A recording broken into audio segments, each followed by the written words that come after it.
Well, it's a pleasure to be here. I have a unique perspective, which means mostly an unqualified one. I've really had the great pleasure of working with the ADIA Lab staff and the ecosystem that's been built here in UAE, which I have to say is incredibly impressive. Not only the level of scientific achievement that exists on the advisory council, but the leadership that put this together.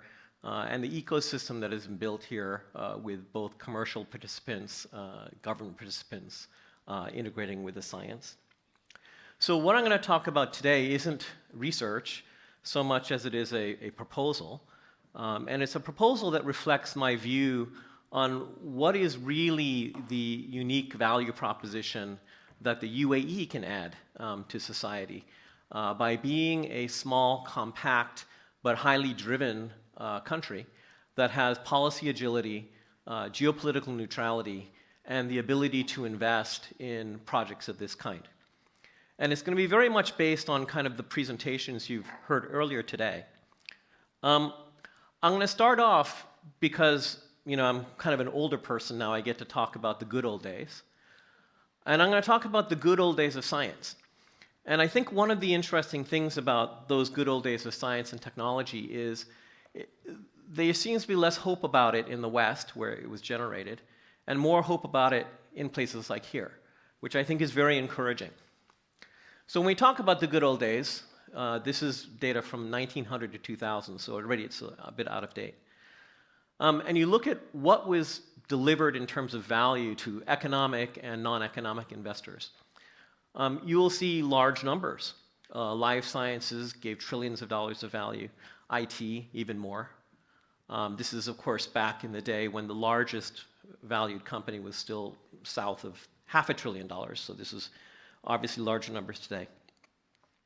But healthcare, generally, which includes a large component being public health, delivered this immense value of extending productive lifespan. It is estimated in the last 100 years that healthcare added 40 billion years of productive life, which the WTO estimated is worth about $500 quadrillion. So that's a lot of value. Now, traditionally, we look at this largely as a function of adding lifespan. And if you look again over the last 100 years dating back to 1900, I guess I should call it 125, but 100 years, you'll see that indeed, this is US data, that if you were born in 1900, you could look forward to a lifespan of about 47 years. If you're born today, well, the story looks a lot better. It's about 80 years.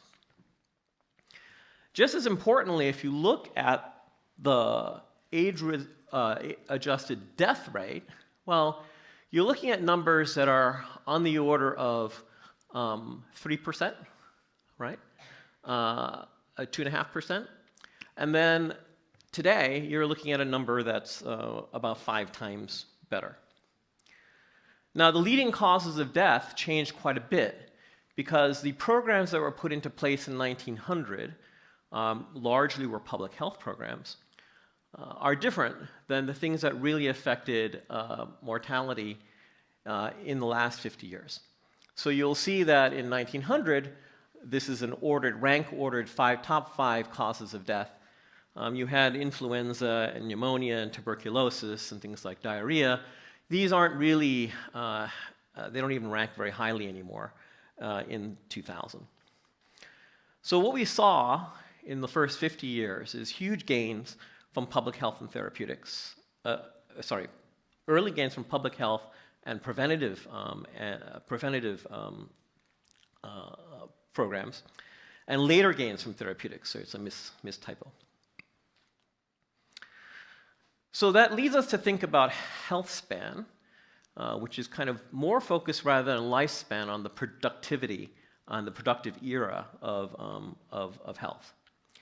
So you can see here again, if you look at the 1900 numbers and look at the sources of life expectancy improvement during these time periods, you will see that 100 years ago, most of the improvement happened because you were born and in childhood. As we get to the modern age, most of the improvement is shifted toward older people. So what we see is that a lot of the health targets that were taken down by public health programs and by essentially things like chemistry and biological progress, innovations, focused on creating a health span from early years.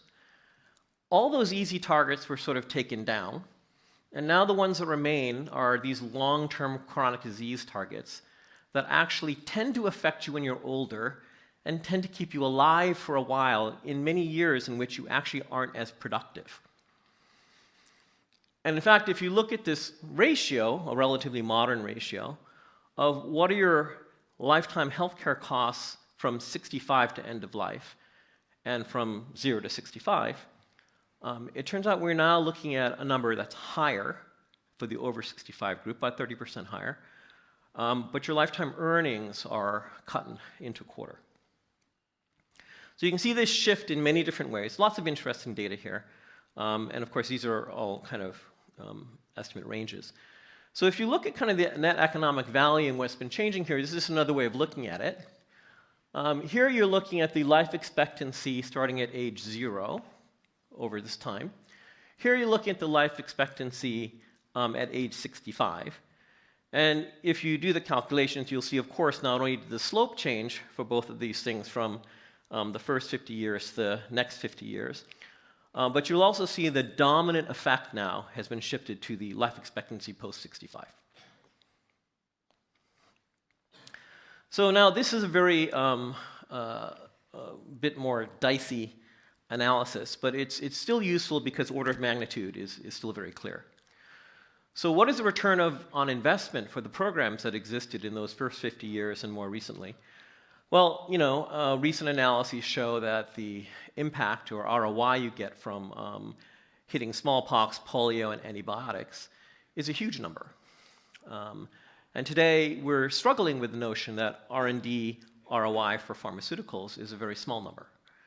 So whether you think these numbers are high even by a factor of 10, there's still a huge difference between what we're seeing in terms of the returns that we're getting from looking at our current model of how we address healthcare, which is predominantly through therapeutics and attacking chronic disease. So let's look at what is this causing.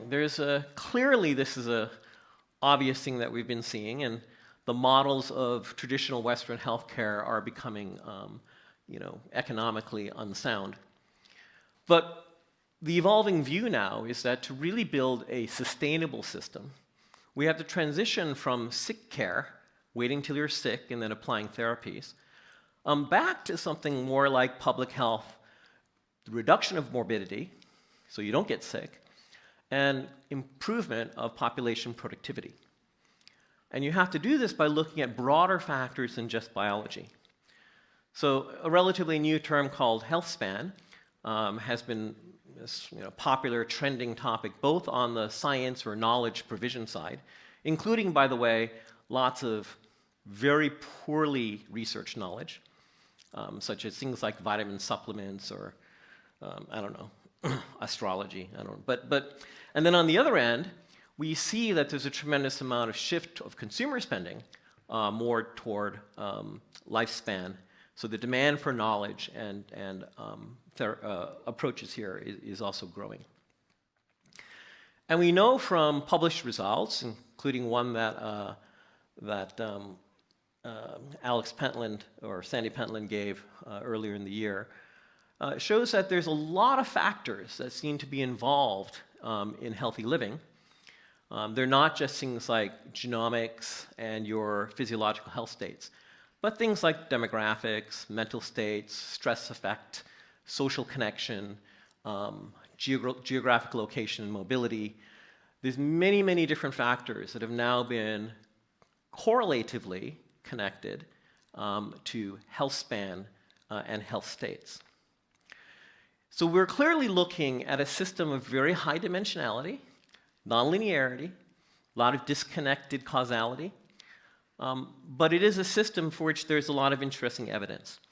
And I guess the good news, bad news is as the world gets more digitized and we have more sensors in the world, we're getting more and more related information to this.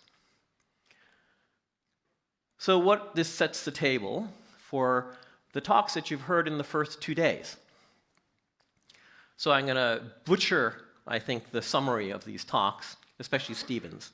But what we heard from Guido and from Alex is that there are promising computational methodologies and mathematical methodologies to extend the traditional experimental analysis that we are used to using. And we heard Jack talk about this just in the last talk as well, that will allow us to start looking at complex interdependencies like markets or like supply chains, which were difficult to kind of understand in the past because the interdependencies are there. They're not fully independent variables that you're analyzing.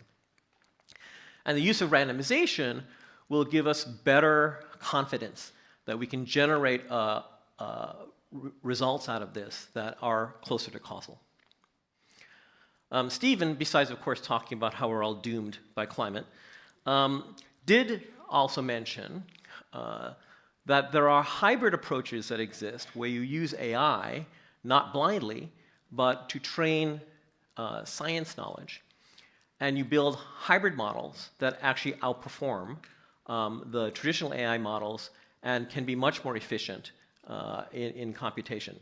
Torsten actually talked about this in more detail, talking about the division between data problems, computational problems, and modeling problems, and surveyed a number of different approaches of using AI and machine learning related technologies and processes to improve that.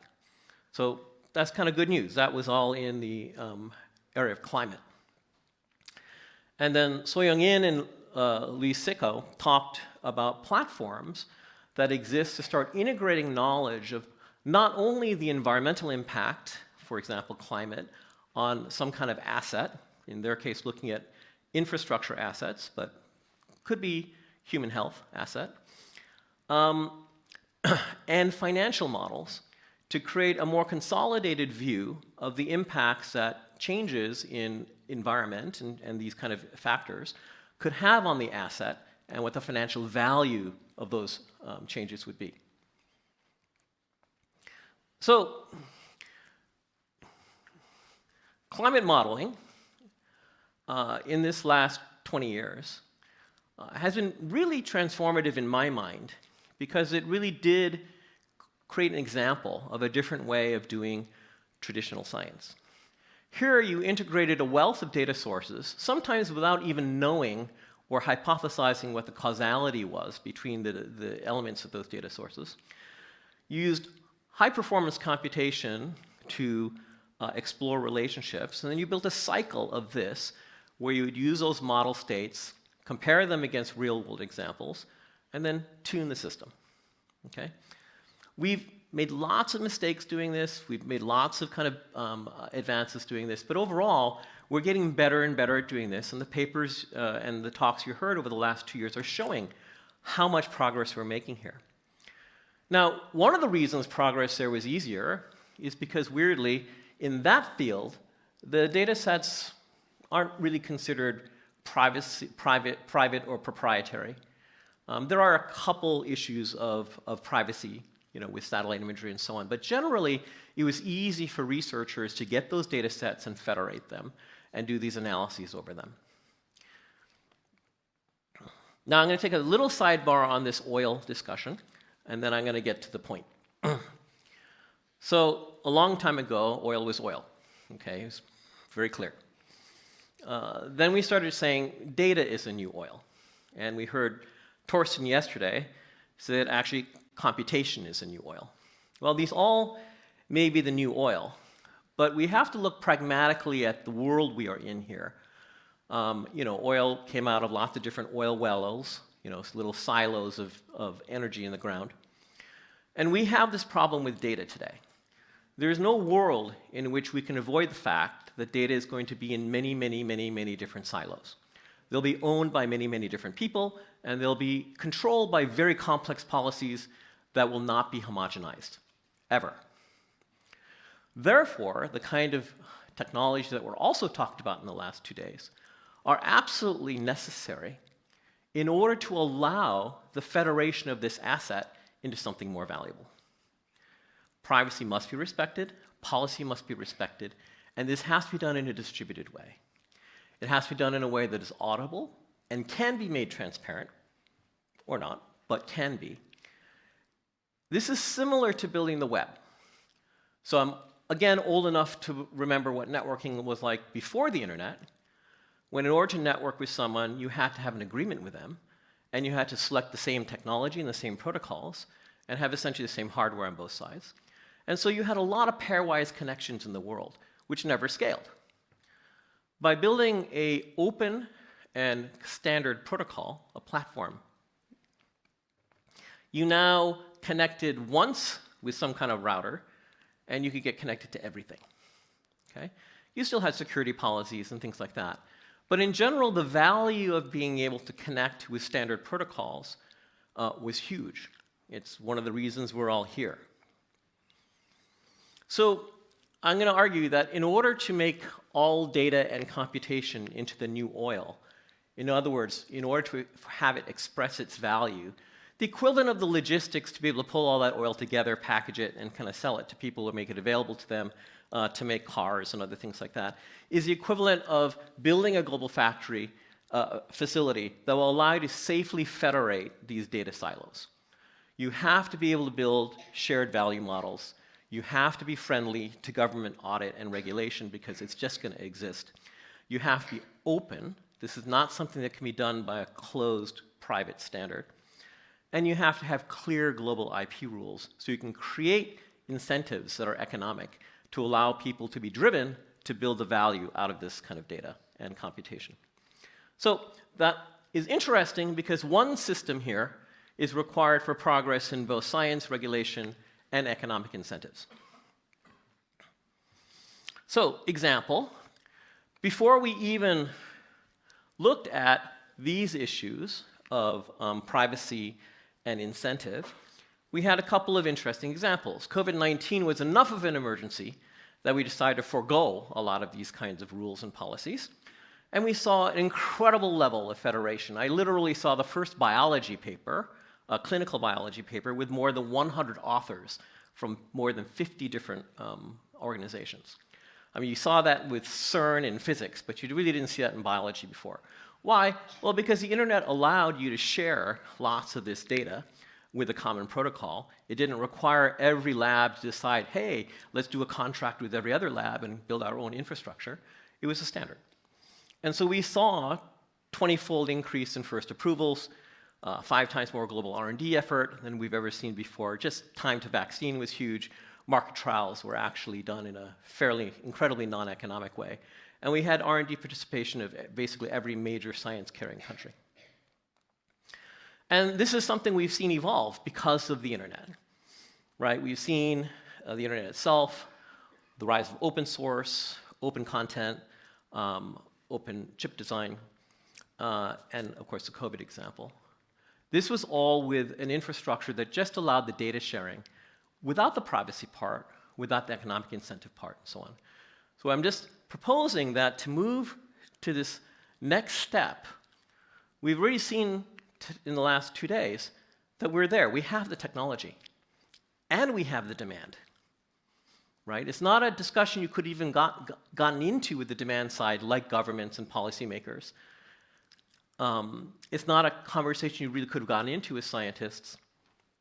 But now we have technologies that Shafi and Alex talked about, and then there's a poster out there that Praneeth has done, and I've talked about earlier in one of the ADIA Lab talks we had, that you can build economic incentives in this distributed way. You can actually have privacy-enhancing computations that federate the data in a safe and trustable way. And we can continue to make progress in that infrastructure to drive forward a system that can solve these problems. And it is very important, I'll quote Stephen here again, that we need to enable happy accidents. We cannot engineer all of the federations up front for projects. You have to allow science to actually find these happy accidents like Stephen did with tempo, or like we found with penicillin, X-rays, anesthetic, and lots of different things. We can't plan all of those. You need to make it available for science to discover. So what would be a health value model? So given that we have all of this infrastructure now, and we have the technology, and we have demand, and we have a problem to solve, Sandy and I proposed at one of the ADIA Lab invention sessions that we can consider a very high-dimensional state space that it captures these very many diverse health determinants that range from geolocation and social connection and mental states to many things we don't even know yet. But it also includes medical records, phenome information, genome information, and so on. You can put those in these data silos, protect them with this technology, but then make them available for scientists to go do the analysis over. But it's important now to also add what I'll call economic value to these, that there is some functional view of looking at states that exist. So a human, any one of you individuals, will have some state in this very high-dimensional vector space, and they'll have a vector. So there's kind of a progression you're having through this state, and populations will have that, and so on and so forth. What's the economic value of the progression of those states? What are the economic values of those state vectors? And I've had these conversations at one level or another with insurers and hospitals and caretakers and even individuals to try to understand how would they assign economic value to these states. And this itself is, I think, is a beautifully interesting research topic. You know, a recovery regimen from a sports injury, having a healthy pregnancy, improving cognitive performance. These are all examples of vectors that you could try to quantify and then attach some kind of value to.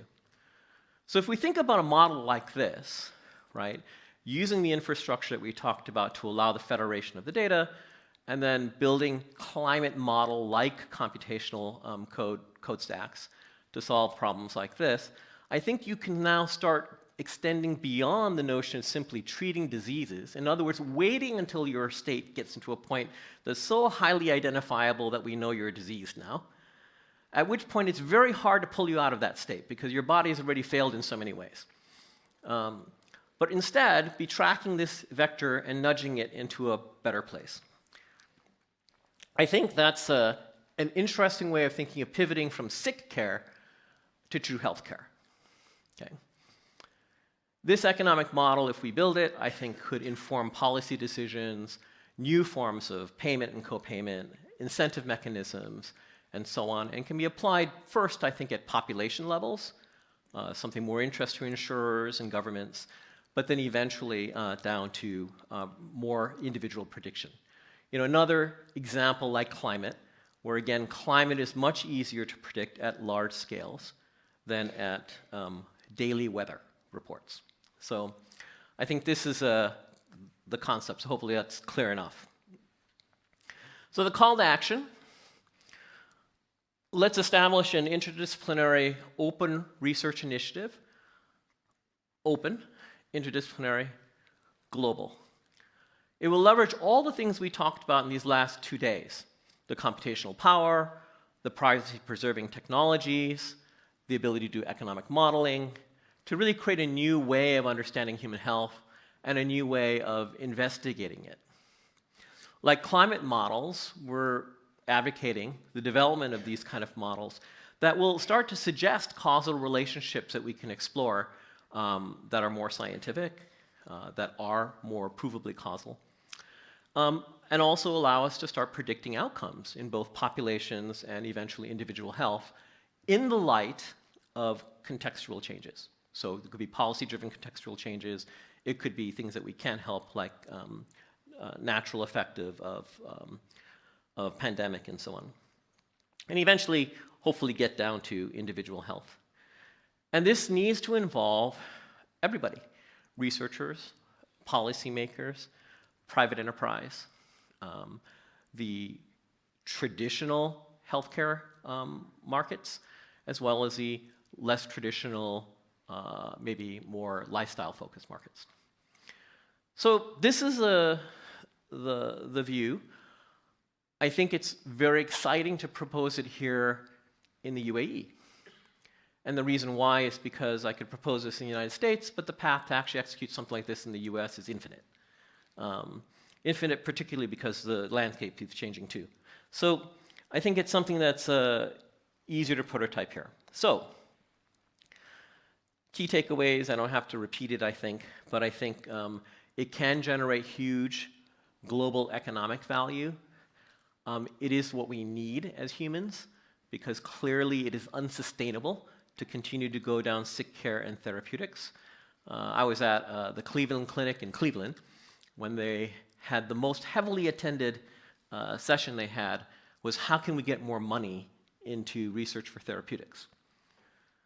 And my position to it, which I told the CEO, was, well, you know, at some level you can't. It's just not sustainable. If you're not creating more economic value at the other end with your therapeutics, how is it cycling back and paying you to continue to do this?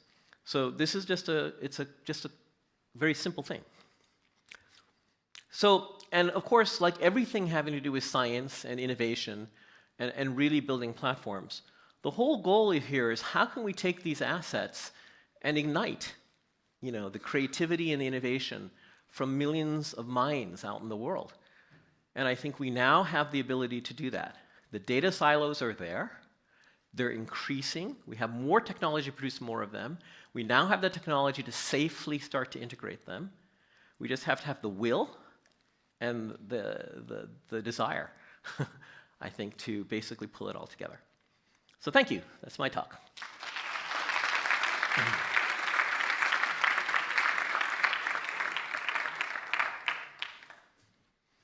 Thank you. Any questions?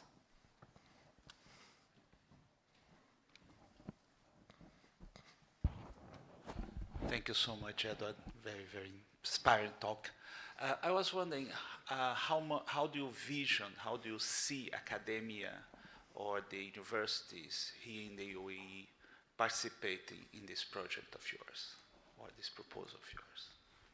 Well, I'm hoping, and this is now I'm stretching into an area of just wild dreaming, that we can create the right incentives locally to get the universities here to become essentially the hubs and pilots for driving the first set of projects for this, in partnership, I think, with universities overseas. I've already been talking to other countries and I think preeminent groups and research groups out there about doing something like this. Again, the value here is that they are all hungry for data, okay, and they don't have a good way of accessing it. And even within the country here, there are data sources that are having trouble understanding how they can actually allow them to be accessed.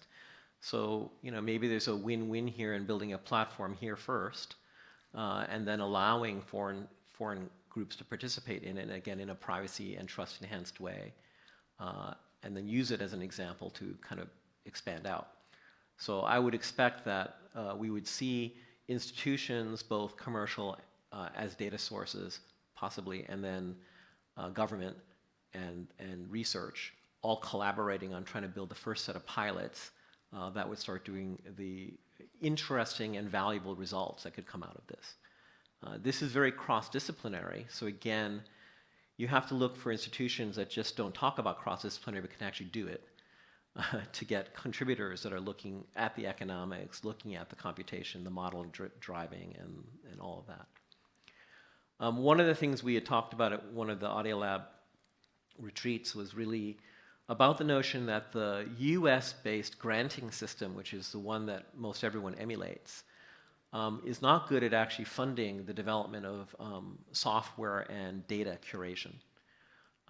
In other words, you know, we had talked to the MIT group that had put together Kerberos, which was a security protocol that when I was at Microsoft, we licensed for Windows NT. And he was saying without Microsoft support, there's no way they could have kept maintaining Kerberos because there's no way you can get a grant to hire software engineers to maintain code. That's not the way it works. You can get a grant to actually have a supercomputer, and then you have engineers that are maintaining the supercomputer. But for research, you can't do that.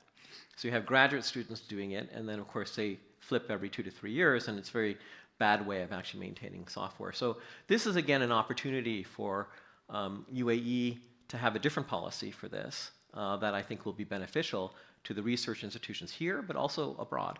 And then hopefully over time, we'll get the participation of more and more data silos from around the world into this protocol. So, in a funny way, much like CERN developed the browser. Okay, thank you. Any other questions? Well, thank you. I really like your attitude. I mean, the problem is there's a lot more money in treating the sick than, you know, preventing people from getting sick. And there's probably a lot of players who like the system to stay as it is. Yes, that's always true. I mean, one of my first intersections with policy in the 90s was telecom policy, where as much as, you know, Microsoft during that time had become the most valuable company in the world at that time, a mere $350 billion. But at that point, we couldn't spend enough. There was no amount of money we could spend to get the special interests aligned to change telecom policy.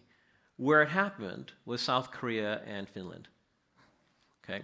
Those smaller countries actually developed the telecom policies and the spectrum auctions and so on that the US eventually copied after it looked like it was de-risked.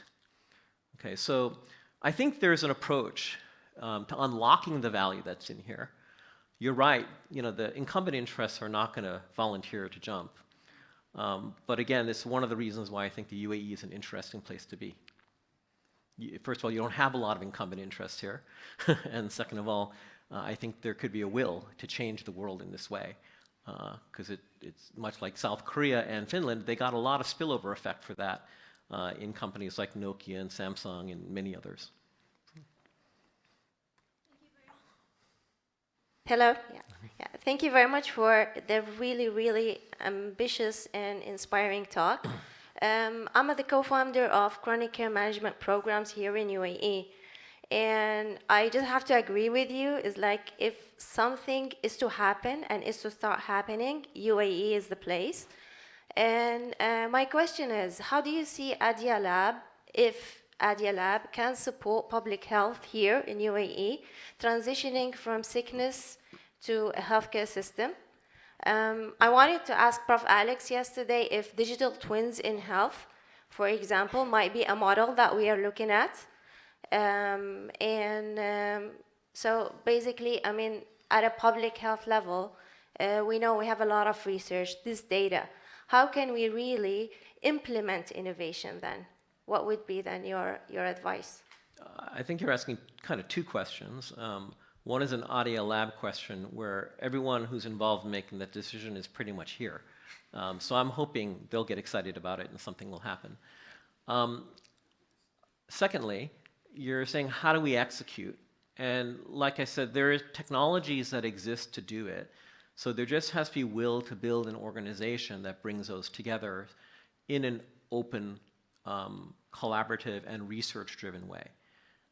So you need to, things like what some of the papers that have been here talk about are not just ways of doing the privacy enhancement, but also tracking the use of that data so credit and even incentives can be distributed to the owners of that information, because many of them are going to be, have KPIs attached to those as well. So there's no one solution, like I said, for this. It's about a way to actually allow solutions to be developed. And I think that's kind of the vision here, is to build that platform first and then try to get projects to come in and solve those problems, whether they are, you know, commercial projects or research projects. But I think still research progress has to be made first before I think even a startup would step in. But, you know. All right. Thank you, Dr. Edward Jung. Thank you.